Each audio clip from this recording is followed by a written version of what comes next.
찬송가 442장 찬양하시겠습니다. 찬송가 442장입니다.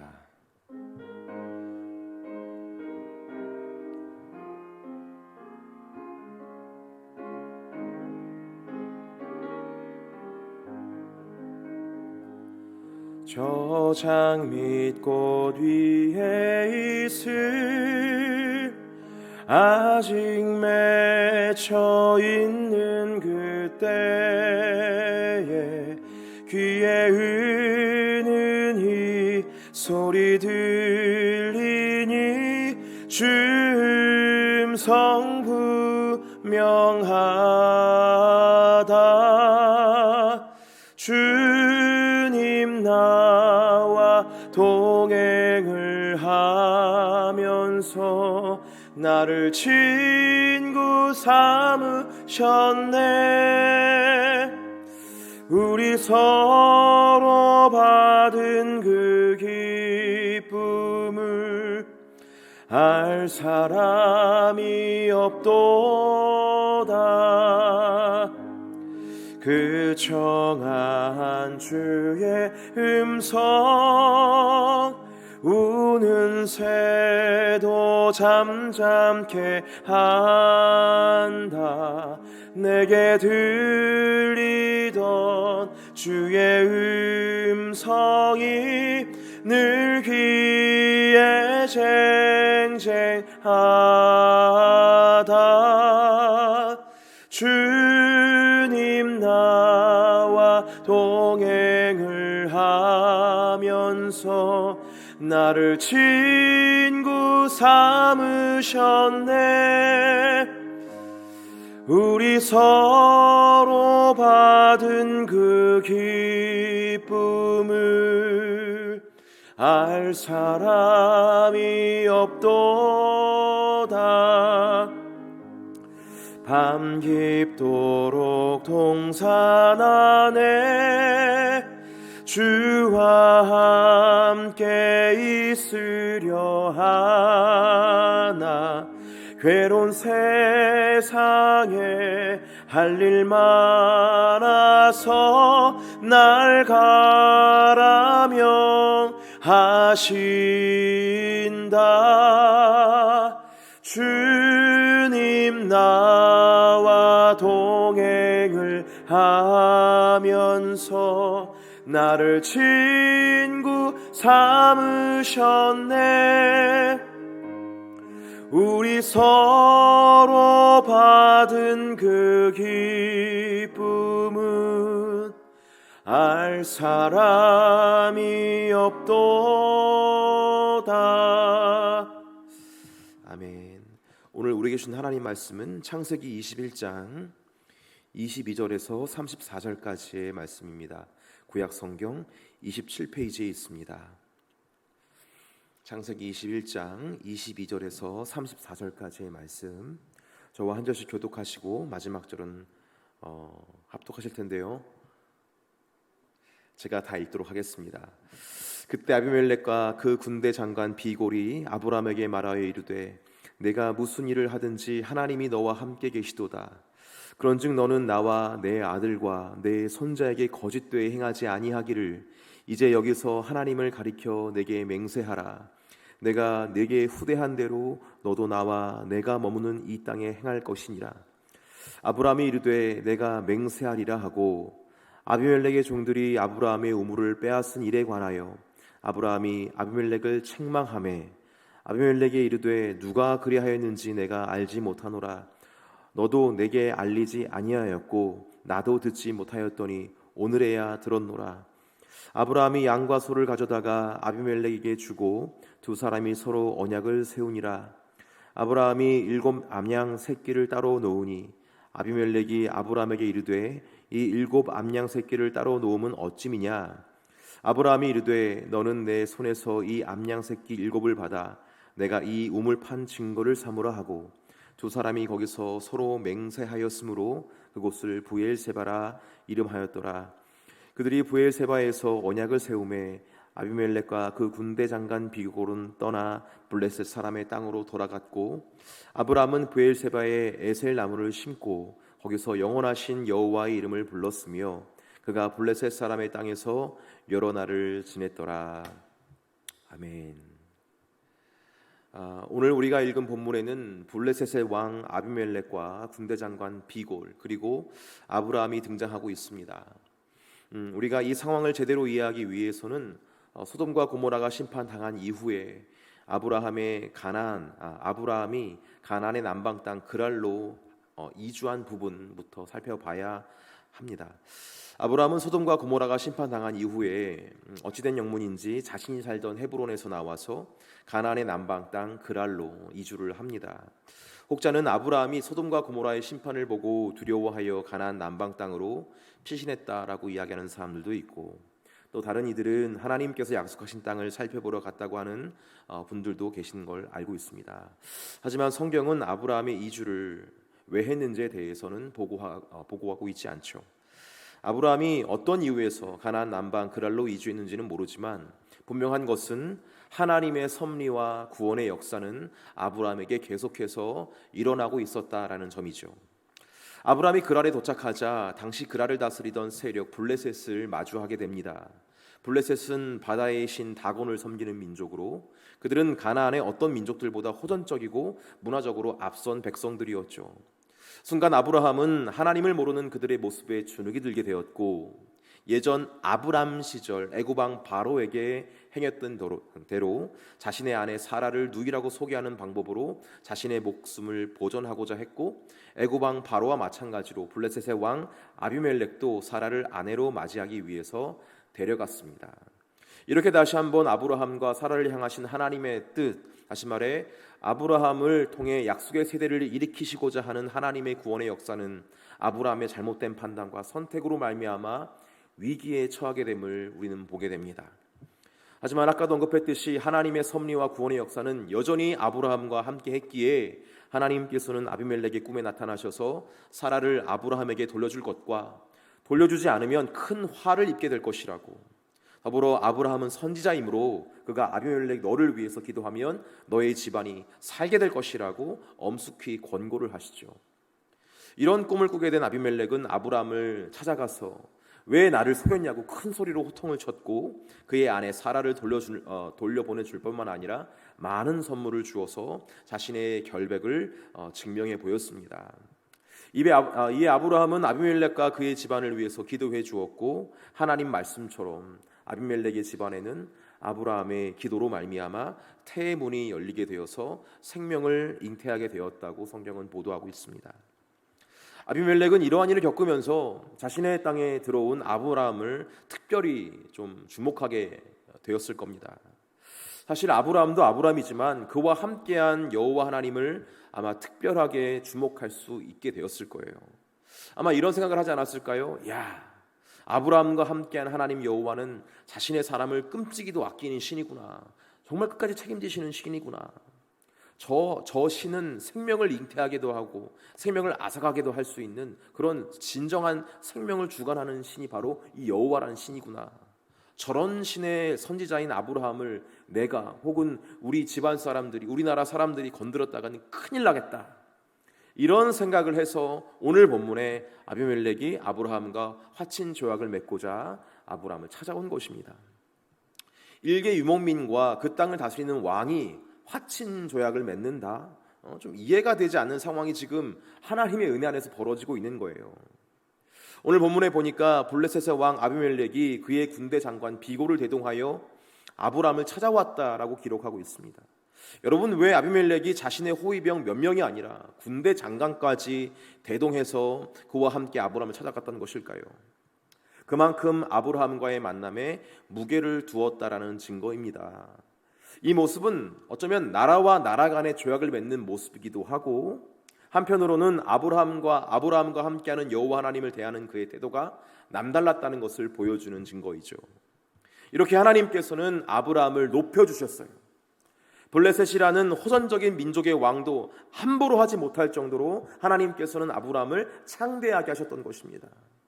이는 일전에 창세기 12장에서 아브라함에게 하신 말씀, 약속, 내가 너의 이름을 창대하게 하리라 라는 약속을 아주 신실하게 이루어주시는 하나님의 놀라운 성품과 역사를 엿볼 수 있게 되는 대목입니다.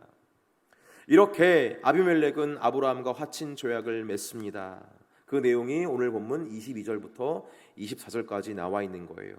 우리 같이 한번 쭉 읽어봤으면 좋겠습니다. 우리 같이 읽겠습니다. 22절에서 24절까지의 말씀 시작. 그때 아비멜렉과 그 군대 장관 비골이 아브라함에게 말하여 이르되 네가 무슨 일을 하든지 하나님이 너와 함께 계시도다.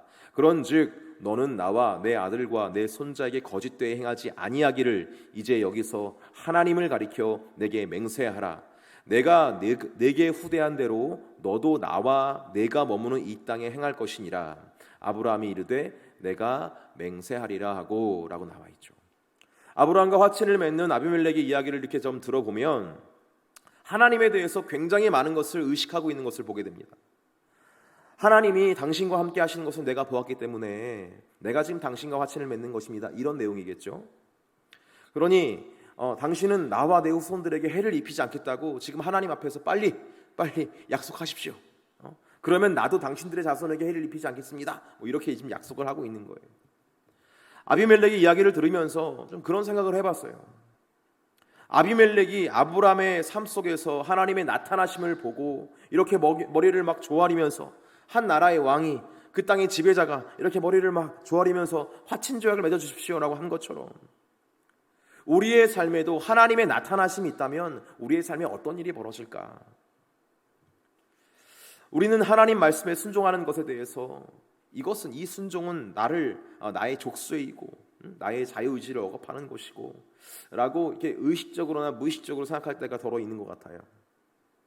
그러나 여러분, 이런 마음과 생각이 우리 안에서 이렇게 올라올 때에 우리는 우리 자신에 대해서 이렇게 선포해야 됩니다. 아니다. 나의 영혼아, 아니다. 오히려 하나님 말씀에 순종하는 것이 나를 자유롭게 해줄 것이다. 오히려 하나님 말씀에 순종하는 것이 내 인생의 채권을 풀어줄 것이다. 나의 영혼아, 깰지어다. 하나님이 나타나실 수 있도록, 너의 삶에 나타날 수 있도록 하나님의 생명의 말씀을 구하고 하나님의 말씀을 순종하고 하나님 말씀을 나타내는 그런 삶을 살아가자. 이렇게 우리가 이렇게 자신을 향해서 선포를 하고 우리를 다그쳐야 할 줄 믿습니다. 여러분, 이런 적 있으세요? 내가 순종해야 할 하나님의 말씀이 내 마음에 임하지 않아서 답답해 하신 적이 있으십니까? 내 삶에 하나님의 나타나심이 좀 있었으면 좋겠는데 그러기 위해서는 내가 지금 순종해야 할 말씀이 있어야 하는데 그 말씀이 내게 임하지 않아서 막 답답해하거나 초조해 하신 적이 있냐는 거예요.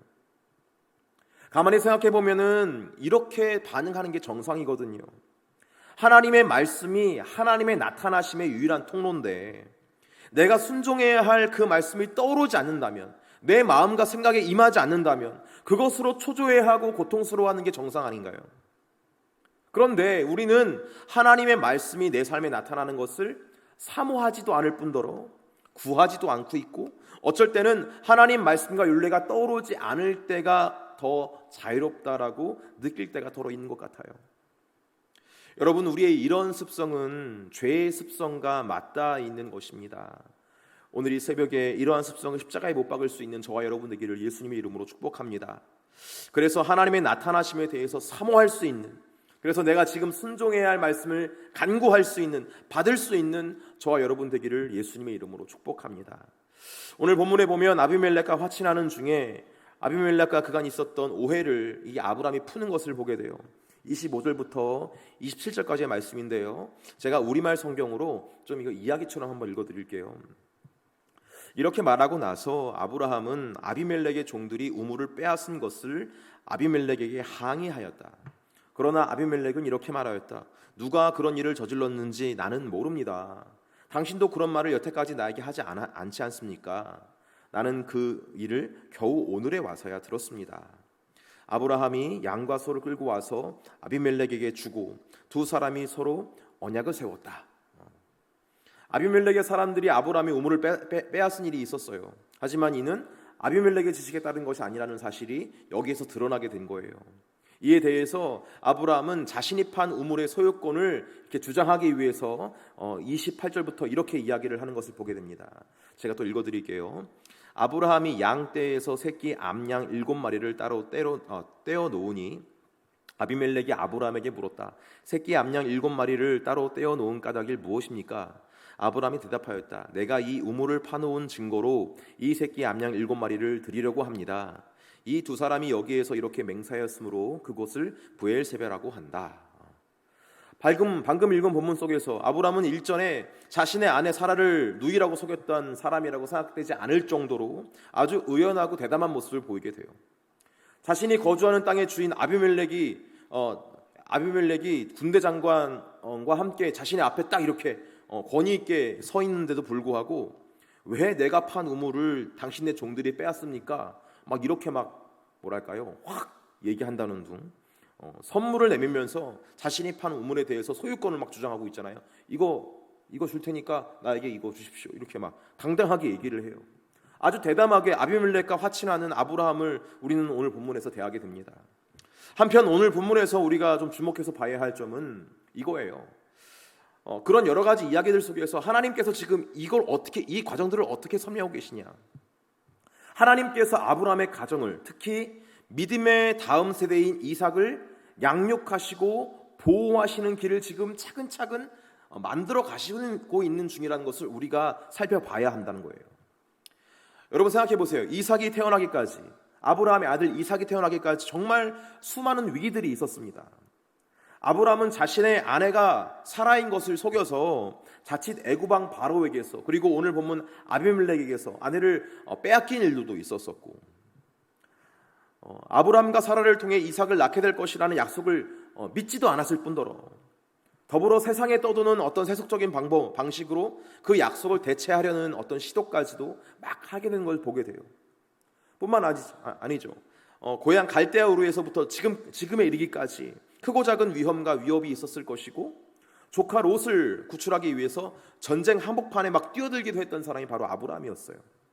하지만 그때마다 그를 구원하시고 상황을 풀어가시면서 도도하게 구원의 역사를 이끌어 가신 분은 다른 이가 아닌 바로 여호와 하나님이심을 우리가 알게 되는 거예요.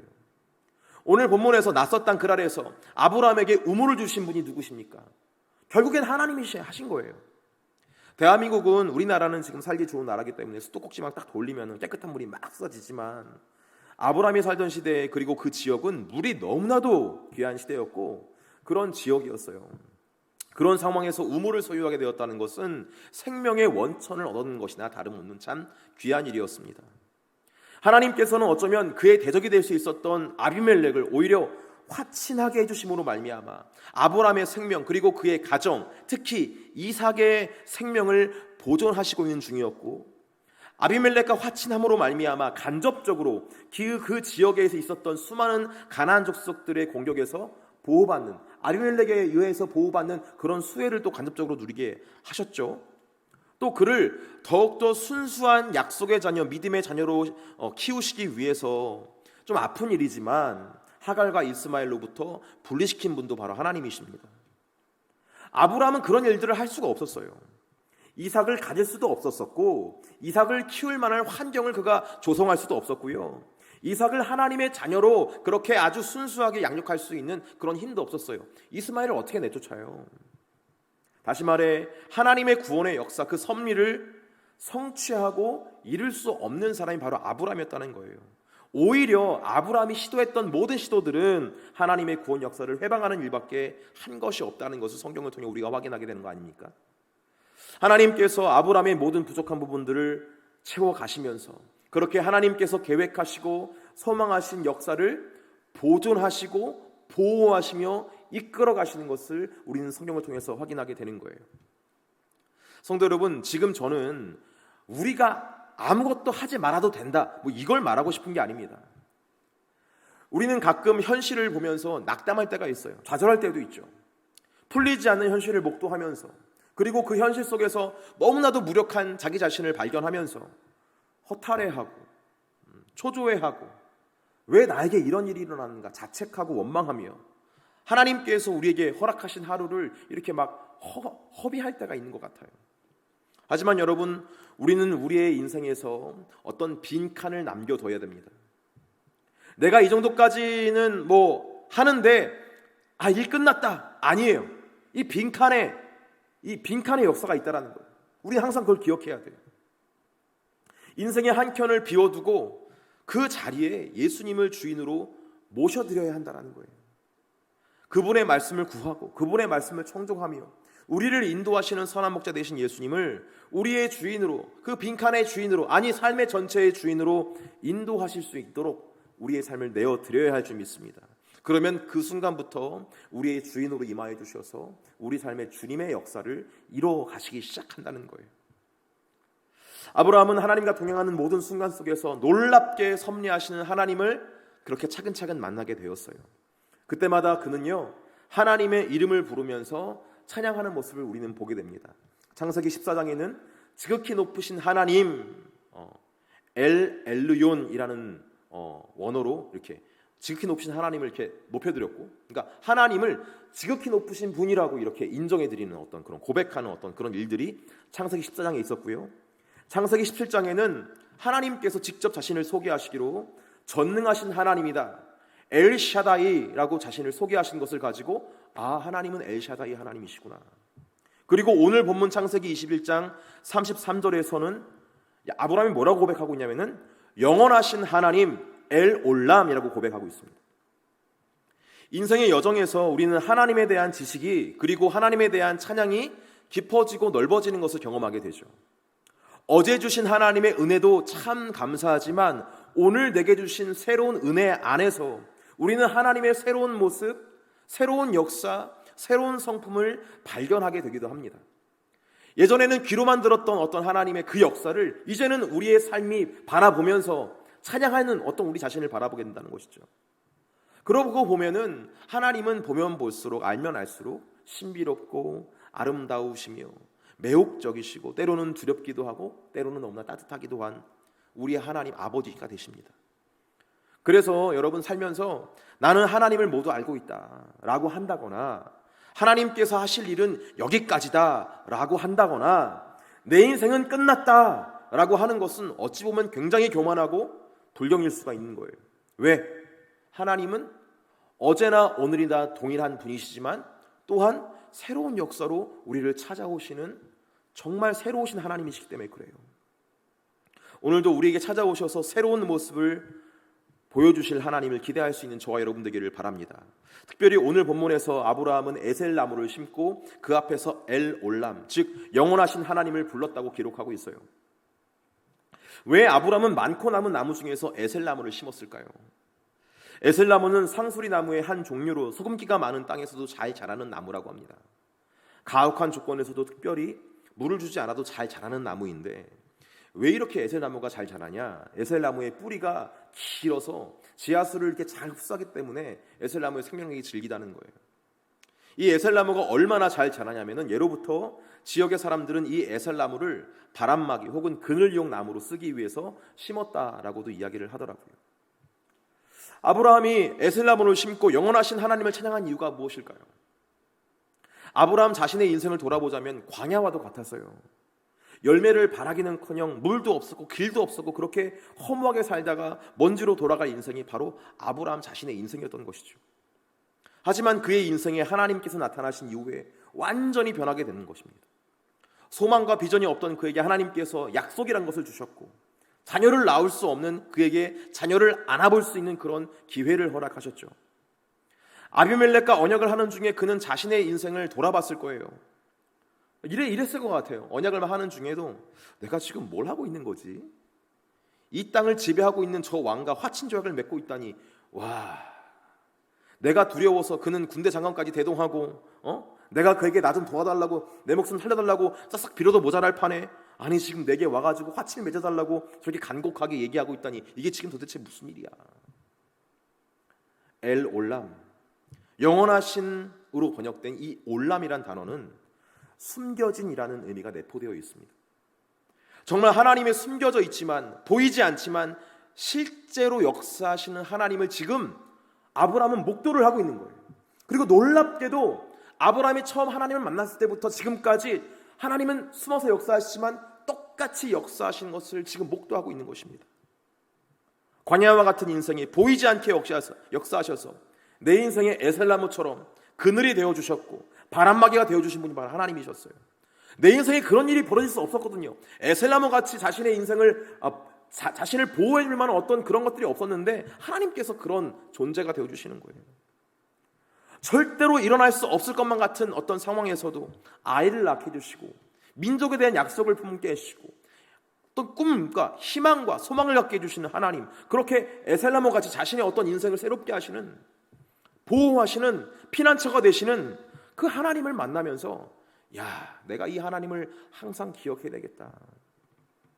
이런 불가능함 중에서도 이해할 수 없는 방법으로 보이지 않게 역사하시는, 그리고 영원토록 신실하게 변함없이 역사하시는 하나님을 항상 기억하기 위해서, 그리고 또 열방에 나타내기 위해서 아브라함은 에셀나무를 심었던 거예요. 아마도 그가 이렇게 하나님에 대한 지식이 계속해서 풍성해져 갔기 때문에 이후에 있을 이삭을 바칠 사건에서도 그렇게 순종하고 있었는지 저는 그렇게 묵상이 되더라고요. 아브라함이 만났던 하나님이 누굽니까? 지극히 높으신 하나님, 전능하신 하나님, 더불어 영원하신 하나님께서, 그 충만한 경험이 있었던 아브라함이 이삭을 바치라는 하나님 명령에 순종할 수 있었던 게 뭡니까? 지극히 높으시니까 순종하는 것이고, 전능하시니까 바랄 수가 없어도 하나님께서 알아서 하시겠지, 영원하신 하나님이시니까 뭔가 다른 어떤 숨어서 하신 계획이 있으시겠지, 신뢰할 수 있었던 거예요. 여러분, 우리 앞에도 이런 나무 한 그루가 있지 않습니까? 이런 나무 한 그루가 세워져 있잖아요. 우리가 다 알다시피 십자가가 우리의 삶에 세워져 있습니다. 이 십자가를 통해서, 이 십자가란 나무를 통해서 고백하고 있는 것이 무엇입니까? 지극히 높으신 하나님, 전능하신 하나님, 영원하신 하나님께서 자신의 사랑을 확증하기 위해서 우리를 대신해서 저주를 당하셨다. 우리를 대신해서 생명을 바치셨다. 그렇게 자신의 사랑을 확증하셨다. 이거 아닙니까? 주님의 그 크신 은혜가 우리의 삶에 풍성히 나타나기를 간절히 바랍니다. 특별히 우리도 오늘 우리 마음에 에셀나무를 좀 심었으면 좋겠어요. 영원하신 하나님, 보이진 않지만 지금부터 영원토록 역사하시는, 그렇게 신실하게 역사하시는 하나님의 그 구원의 역사를 우리 마음 가운데 새기며, 그리고 그 하나님께서 나의 하나님, 나를 구원하시기 위해서 십자가에 달려 돌아가셨다는 것을 기억하면 오늘도 그 감격으로 살아갈 수 있는 저와 여러분 되기를 예수님의 이름으로 축복합니다. 기도하시겠습니다. 좋으신 하나님, 은혜의 주님, 오늘 이 새벽 우리를 불러주셔서 주의 말씀을 듣게 하시니 감사합니다. 보이지 않는다고, 느껴지지 않는다고 주님을 외면하며 살아왔던 저희들의 완악함을 용서하여 주시고, 우리가 믿음의 눈을 열어 주께서 우리의 인생 속의 역사하심을 선명히 바라볼 수 있는 시간 되어 오늘 하루 함께 모인 가족들과 주님의 살아계심에 대해서, 주님의 구원하심에 대해서 나눌 수 있는 뜻깊은 한가위가 되게 하여 주시옵소서.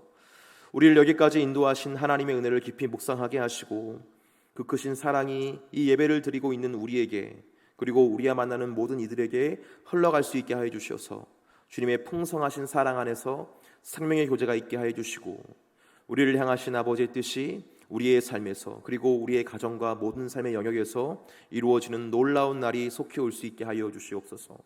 오늘 하루를 주님께 올려드리고, 또 주님의 영광이 오늘 우리의 삶에 충만히 비춰지기를 간절히 소망하며, 태풍으로, 전쟁으로, 기근으로 어려워진 이웃들에게까지 주님의 사랑이 전파되길 바라고 소원하며, 우리를 위해 십자가에 달려 돌아가신 예수 그리스도의 이름으로 축복하며 감사기도 올립니다. 아멘.